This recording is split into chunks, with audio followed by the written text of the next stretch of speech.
Assalamualaikum warahmatullahi wabarakatuh. Sebelumnya perkenalkan, di sini kami dari kelompok 4 yang akan menjelaskan survei ekosistem pesisir dan laut dangkal yang itu berupa mangrove dan lamun. Nah, di sini kelompok kami ini terdiri dari Tarisara Modita, kemudian ada Hesti Muntamana, Najina Brahman Fauzi, ada Rika Jelita dan Aditya Nur Fauzan. Nah, lanjut. Uh, jadi apa itu sih mangrove dan lamun ini? Nah, mangrove itu adalah tumbuhan yang tumbuh di muara sungai, daerah pasang surut atau di tepi laut. Tumbuhan mangrove ini termasuk tumbuhan yang unik di mana tumbuhan ini tuh memiliki gabungan ciri-ciri tumbuhan yang hidup di darat dan di laut. Umumnya, mangrove ini mempunyai sistem perakaran yang menonjol atau disebut akar nafas. Kemudian, untuk lamun ini sendiri adalah kelompok parapetletik angiospermae laut yang berevolusi 3-4 kali dari tumbuhan darat kembali ke laut. Lamun ini membentuk sebuah ekosistem yang bisa disebut dengan padang lamun di bawah air yang lebat. Itu merupakan salah satu ekosistem produktif selain terumbu karang. Kemudian apa sih lamun ini fungsinya? Nah, lamun ini juga berfungsi untuk menyerap karbon yang penting untuk menyediakan habitat dan makanan bagi keanekaragaman hayati laut. Dan di sini juga sebagai tempat pelindung hewan untuk ikan-ikan kecil juga begitu. Diawali dengan metode survei mangrove, di mana survei ini dilakukan dalam rangka untuk mengambil data yang kemudian akan diolah untuk menghasilkan output dalam laporan penelitian. Nah, hal ini dilakukan karena dari tahun ke tahun, tentu saja suatu ekosistem dapat mengalami perubahan, baik itu secara fisik maupun kualitas dari ekosistemnya, karena beberapa faktor. Padahal mangrove ini sendiri memiliki banyak sekali manfaat, baik itu dalam bidang ekologinya, kemudian biologi, dan juga secara ekonomi bagi masyarakat sekitar. Nah, menurut Hush et al. Tahun 2003, ada beberapa parameter yang biasanya diukur, yaitu umurnya, kemudian diameter batang, luas bidang dasar, tinggi pohon, bentuk batang, dan juga kerapatannya. Lalu, tahapan dalam survei mangrove ini apa saja sih? Secara garis besar dibagi menjadi 3, yaitu persiapan, kemudian pengambilan data, dan juga pengolahan datanya. Pada survei yang dilakukan pada ekosistem mangrove, diperlukan beberapa persiapan agar survei dapat dilakukan dengan baik, efisien, dan juga selamat. Sebelum dilakukan survei, pertama yang dilakukan adalah perencanaan mengenai apa saja yang akan dilakukan pada survei pada ekosistem mangrove ini, atau juga biasa disebut sebagai rencana garis besar, yang pada penelitian ini mencakup seluruh bagian survei. Lalu ditentukan juga lokasi yang akan dilakukan pada survei ini, berikut juga dengan tim ajunya. Lalu mencari studi pustaka mengenai data sekunder, dan juga ada administrasi mengenai kegiatan penelitiannya. Setelah itu merencanakan kegiatan operasinya, personel juga harus disiapkan, dan hal terakhir adalah untuk menyiapkan alat dan juga bahan yang akan digunakan pada survei pada ekosistem mangrove ini. Kemudian terdapat pengambilan data mangrove. Pada pengambilan data kali ini dilakukan metode Transect Line Plot atau TLP, merupakan metode garis dan petak yang dapat memberikan gambaran umum mengenai komposisi spesies, struktur komunitas, dan biomasa tumbuhan hutan mangrove. Seperti yang mana kita ketahui bahwa hutan mangrove merupakan tumbuhan yang hidup berkelompok dan membentuk zonasi. Tumbuhan pada spesies mangrove memiliki ciri khas tersendiri yang tumbuh pada zonasi tertentu. Zonasi yang terdapat pada mangrove merupakan tegak lurus garis pantai. Seperti yang dapat dilihat pada gambar bahwa pembuatan transek garis dan petak mengikuti arah zonasi mangrove tersebut.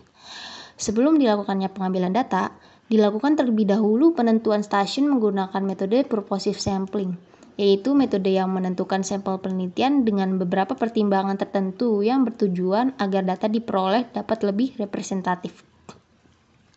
Pada gambar TLP tersebut, unsur-unsur berupa laut, mainline, dan transect.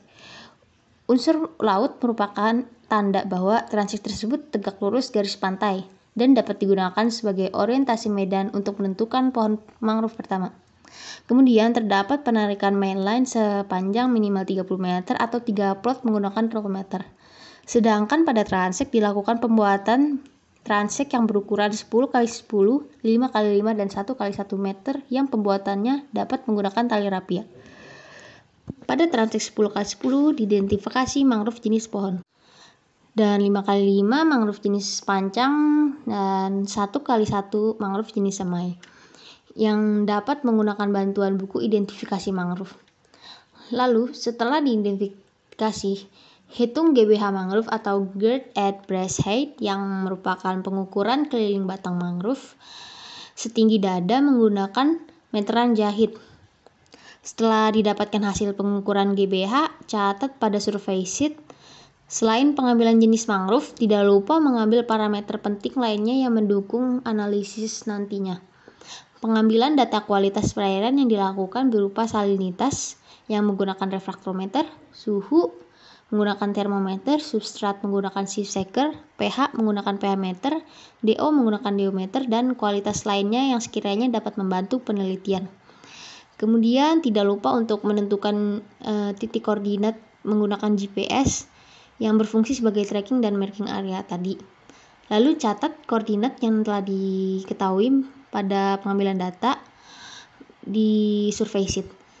Setelah seluruh pengambilan data selesai, jangan lupa untuk merapikan kembali alat dan bahan yang ada seperti rometer, tali rapia, meteran jahit, alat tulis beserta survey sheet, GPS, peta, kompas, alat pengukur kualitas air, dan kamera kepada tempat yang aman.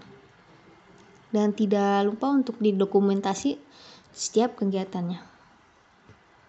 Tahap terakhir dari survei mangrove adalah pengolahan data yang dapat dilakukan untuk menghasilkan output dari survei yang dilakukan. Dan perhitungan yang dapat dilakukan adalah mencari indeks keanekaragaman suatu jenis dari mangrove menurut Shannon Winner tahun 1984 dengan membutuhkan nilai dari jumlah mangrove suatu jenisnya, kemudian juga jumlah total dari mangrove-nya. Dan indeks keanekaragaman ini dibagi menjadi 3 kategori, yaitu keanekaragaman yang sedang, tinggi, dan juga rendah. Sedangkan kita juga dapat mengidentifikasikan kesehatan dari mangrove di suatu ekosistem, apakah masuk ke kriteria yang baik maupun rusak, dengan melakukan perhitungan presentase penutupan dan juga kerapatan seperti rumus berikut, yang berdasarkan Capman LH nomor 201 tahun 2004. Di slide berikutnya, di sini kriterianya dapat dibagi menjadi kriteria yang baik maupun yang rusak. Kemudian lanjut nih ke ada metode survei lamun. Metode survei lamun ini tuh apa sih gunanya? Nah, digunakan untuk mengkaji data terkait kondisi lamun dalam bentuk output laporan penelitian. Nah, di hal ini tuh dilakukan untuk melihat perubahan fisik kualitas pada ekosistem pesisir laut yaitu pada lamunnya ini sendiri, seiring berjalannya waktu karena berbagai faktor pengendalinya juga. Nah, survei lamun ini tuh biasanya untuk mengetahui apa aja sih? Ada pengklasifikasian lamun, jenis tutupan lamun, luas bidang dasar, mengkaji perubahan kondisi dan sebaran spasial lamun dari waktu ke waktu, bentuk batang dan kerapatan. Kemudian tahapan survei lamun itu ada apa aja sih? Yang pertama pasti ada persiapan surveinya dulu untuk mempersiapkan apapun yang dibutuhkan. Yang kedua itu pengambilan data. Yang ketiga itu ada pengolahan data. Di sini kita punya tahap persiapan. Yang pertama, persiapan peta dasar, penentuan lokasi dan stasiun monitoring. Nah, untuk penentuan stasiun transek permanen monitoring Padang Lamun diusahakan memenuhi beberapa persyaratan yang diadaptasi dari metode monitoring Seagrassnet berdasarkan Short et al. Tahun 2004, yaitu A. Lokasi mempunyai komunitas Padang Lamun dengan presentase penutupan yang homogen atau hampir sama, yaitu komunitas dengan penutupan lamun yang relatif merata. Penutupan lamun adalah presentase daun-daun lamun menutupi dasar perairan atau substrat dalam batasan kuadrat berukuran 50 x 50 cm kuadrat dengan posisi pengamat tegak lurus kuadrat. B. Jauh dari gangguan manusia atau sumber perusak seperti pelabuhan. C. Lokasi mudah dicapai dan aman bagi pelaksanaan kegiatan monitoring. Yang kedua, ada persiapan tim dan administrasi. Ini mencangkup pembagian tim dan surat tugas dan atau izin diperlukan saat kegiatan lapangan di kawasan monitoring. Yang ketiga, ada persiapan peralatan dan perlengkapan. Yang pertama, ada sarana transportasi. Kedua, peralatan dasar pribadi, yaitu baju selam atau wetsuit, atau celana dan baju lengan panjang. Sepatu untuk berjalan di padang lamun, biasanya digunakan sepatu plastik atau karet, maupun sepatu karang, topi, sarung tangan berbahan katun, peralatan selam dasar seperti masker, goggle, snorkel, dan fin, P3K, obat pribadi dan vitamin, amonia untuk sengatan biota berbisa, dan snake bite kit. Lalu yang keempat, ada peralatan monitoring berupa GPS, roll meter atau meteran gulung dengan panjang 100 meter, kuadrat berukuran 50 x 50 cm kuadrat, terbuat dari paralon atau PVC. Kemudian kuadrat PVC dibagi menjadi 4 kotak kecil, lembar kerja lapangan dari kertas tahan air, dan papan tulis tahan air beserta pensil yang diikatkan ke papan. Untuk pengambilan data laman ini sendiri biasanya dilakukan dengan 3 transek dan panjang masing-masingnya itu 100 meter, dan jarak antara satu transek dengan transek lainnya itu 50 meter dengan totalnya itu 100 x 100. Frame kuadrat diletakkan di sisi kanan transek dengan jarak antara kuadrat satu dengan yang lainnya itu 10 meter, sehingga total kuadrat pada setiap transek adalah 11. Titik awal transek diletakkan pada jarak 5-10 dari kali pertama lamun dijumpai dari arah pantai. Kemudian tata cara untuk pengambilan data lamun ini, yang pertama pasti untuk mengambilnya itu cek dulu waktu pasang surutnya untuk menentukan waktu yang tepat untuk mengambil data. Yang kedua itu kita menyiapkan isi lembar kerjanya itu sendiri tentang informasi umum, baik itu kode stasiun, nama pengamat, tanggal, waktu, terus nomor transek, dan informasi umum lainnya seperti kedalaman atau kejernihan air.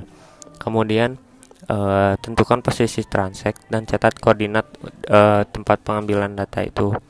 Titik ini merupakan titik awal transek nomor 1 dan meter ke 0 gitu. Untuk yang keempatnya itu sendiri, tandai titik awal transek dengan tanda permanen seperti patok besi yang dipasangi pelampu kecil serta keramik putih agar menemukan titik awal transek pada monitoring tahun selanjutnya. Yang kelima itu, buat transek dengan menarik roll meter sepanjang 100 meter ke arah tubir. Pengamat yang lain mengamati pembuatan transek agar transek lurus. Yang keenam, tempatkan kuadrat 50 x 50 cm kubik pada titik 0 meter di sebelah kanan transek. Pengamat berjalan di sebelah kiri agar tidak merusak lamun yang akan diamati. Yang ketujuh, tentukan nilai persentase tutupan lamun pada setiap kotak kecil dalam frame kuadrat pada gambar berdasarkan penilaian pada tabel dan catat lembar kerja lapangan ini. Dan di sini dijelaskan untuk nomor kotak pada kuadrat 50 x 50. Kemudian untuk penilaiannya ini ada di tabel yang bawahnya. Kemudian lanjut lagi, pada setiap kotak kecil catat komposisi jenis lamun dengan bantuan panduan identifikasi lamun dan nilai tutupan setiap jenis lamunnya. Untuk yang ke-9, amati karakteristik substrat secara visual dan dengan memilihnya menggunakan tangan lalu catat. Substrat itu terbagi menjadi 3, di mana ada yang berlumpur, berpasir, dan rubble atau pecahan karang. Yang 10 itu bergerak 10 meter ke arah tubir dan ulangi tahapan yang tadi sudah disebutkan dari yang ke-6 sampai yang ke-9. Kemudian pengamatan dilakukan setiap 10 meter sampai meter ke 100 atau sampai batas lamun ini sendiri apabila luasan padang lamunnya tidak mencapai 100 meter. Kemudian pasang patok dan penanda pada titik terakhir dan tandai posisi titik terakhir dengan GPS dan catat koordinatnya.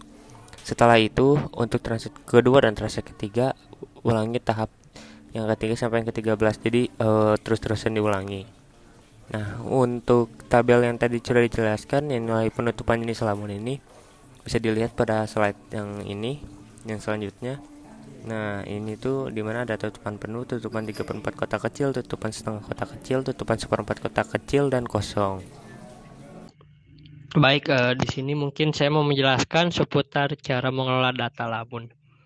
Mungkin di sini cara mengelola data lamun atau pada umumnya biasanya menggunakan sebuah software atau perangkat lunak yang mungkin kita kenal dengan Microsoft Excel. Kenapa Microsoft Excel? Karena ya Microsoft Excel ini atau software ini itu dia mempunyai kelebihan di mana dia bisa menghitung secara cepat dari tabel, misalnya menghitung rata-rata angka dari A sampai Z. Nah, itu bisa dirata-ratakan secara cepat. Makanya ya di sini mungkin yang paling banyak digunakan softwarenya itu Microsoft Excel. Ada berapa tahapan sih sebenarnya cara menghitung atau perhitungan data lamun itu? Seperti yang mungkin kami baca di sebuah buku, cara menghitung atau tahapan perhitungan data lamun itu ada 4 tahap. Yang pertama yaitu menghitung penutupan lamun dalam satu kuadrat. Yang kedua menghitung rata-rata penutupan lamun per stasiun. Yang ketiga menghitung penutupan lamun per jenis pada satu stasiun. Dan yang terakhir menghitung rata-rata penutupan lamun per lokasi atau per pulau. Oke, kita lanjut ke yang pertama, yaitu cara menghitung penutupan lamun dalam satu kuadrat. Mungkin di sini kalian bisa melihat ada sebuah rumus yaitu penutupan lamun atau berapa presentasi penutupan lamun. Cara menentukannya itu dengan cara jumlah nilai penutupan lamun 4 kotak per 4. Di sini kenapa 4 kotak per 4? Karena kuadrat atau satu kuadrat itu yang digunakan dengan kotak kecilnya 4 yang mungkin sebelumnya telah dijelaskan, makanya dibagi 4. Itu ya mungkin kalian juga di sini bisa melihat ada gambar Excel-nya ya. Nah, gambar Excel ini kita gunakan rumus average dari kotak C10 sampai C10 sampai dengan F10. Nanti hasilnya akan ketemu itu seterusnya sampai ke bawah. Baik, mungkin kita ke tahap selanjutnya itu cara menghitung rata-rata penutupan lamun per stasiun. Nah, di sini rumus yang digunakan yaitu jumlah penutupan lamun seluruh transek per jumlah kuadrat seluruh transek. Mungkin kalau misalkan kita sudah menghitung rata-rata tutupan lamun, kita jumlahkan semua ya dari yang 1 sampai 3 seperti yang mungkin kalian bisa lihat di Excel itu. Nanti akan ketahuan berapa jumlahnya. Nah, itu cara menghitung rata-rata penutupan lamun per stasiun. Oke, mungkin selanjutnya kita ke cara menghitung penutupan lamun per jenis pada satu stasiun. Nah, di sini rumus yang digunakan yaitu jumlah nilai penutupan setiap jenis lamun pada seluruh kuadrat per jumlah kuadrat seluruh transek. Penutupan lamun per jenis dihitung untuk menentukan jenis lamun yang paling dominan pada satu lokasi atau pulau berdasarkan presentasi ke penutupannya. Cara menghitung itu bagaimana? Cara menghitung itu dengan cara menjumlah nilai persentasi penutupan setiap jenis lamun pada setiap kuadrat seluruh transek dan baginya dengan jumlah kuadrat pada stasiun tersebut. Mungkin bisa dilihat juga di Excel atau gambar yang tersedia di sana. Baik, mungkin kita langsung ke tahap yang selanjutnya atau tahap terakhir di mana cara menghitung rata-rata tutupan lamun per lokasi atau per pulau. Nah, bagaimana cara menghitungnya? Yaitu dengan cara menjumlah rata-rata penutupan lamun setiap stasiun, yaitu hasil dari persamaan 2 pada satu lokasi atau pulau. Kemudian hasilnya dibagi dengan jumlah stasiun pada lokasi atau pulau tersebut. Mungkin kita di sini bisa menggunakan rumus jumlah nilai rata-rata penutupan lamun seluruh stasiun dalam satu lokasi atau pulau bagi jumlah stasiun dalam satu lokasi atau pulau. Mungkin di sini bisa dilihat juga Excel-nya.